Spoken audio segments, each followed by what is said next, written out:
রাজ্যের ভয়াবহ বন্যা পরিস্থিতি নিয়ে উদ্বিগ্ন সারা ভারত কৃষক সভার রাজ্য কমিটি। মুখ্য সচিবের কাছে 14 দফা দাবিতে ডেপুটেশন দিয়েছেন এরা। সেই বিষয়ে বুধবার এক সাংবাদিক সম্মেলনে বিস্তারিত জানান কৃষক সভার রাজ্য সম্পাদক পবিত্র কর। তাদের দাবিগুলির মধ্যে রয়েছে কৃষকদের উপযুক্ত ক্ষতিপূরণ প্রদান, বিনা সুদে কৃষি ঋণ প্রদান, জুমিয়াদের জন্য প্যাকেজ ঘোষণা করা, সেচ ব্যবস্থার দ্রুত সংস্কার সহ কৃষক, মৎস্য চাষী ও পশুপালকদের জন্য কিছু গুরুত্বপূর্ণ দাবি তুলেন তারা।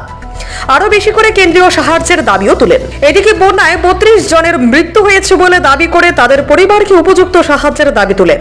পাশাপাশি বিজেপির সাংসদ কঙ্গনা রানাওয়াতের কৃষক আন্দোলন বিরোধী একটি মন্তব্যের তীব্র নিন্দা ও প্রতিবাদ জানিয়ে প্রধানমন্ত্রীকে ক্ষমা চাওয়ার দাবি জানান। কঙ্গনার বিরুদ্ধে দেশের প্রতিটি থানায় মামলাও করাও সিদ্ধান্ত নিয়েছেন সারা ভারত কৃষক সভা, এমনটাই জানিয়েছেন তিনি।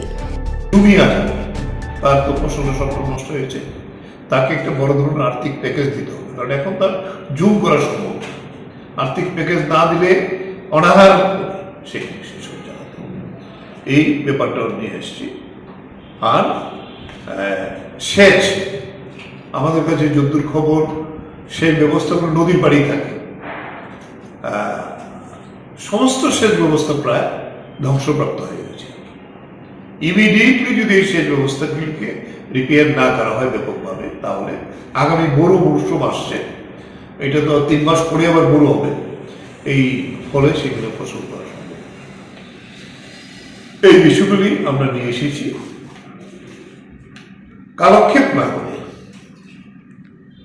স্কিম আছে না বাড়বে, এরকম ভাবে ক্ষতিগ্রস্ত হলে বিনা সুদে কৃষকদের, সরকারের শুধু সাহায্য হবে না, বিনা সুদে কৃষকদের কৃষি ঋণ দিতে হবে। সমস্ত ধরনের কৃষক, ধান, সবজি, মাছ, পশুপালন যারা করে তাদের জন্য এই 14 দফা দাবি, এই দাবিটাও আমি আপনাদের কাছে দিয়ে দেব।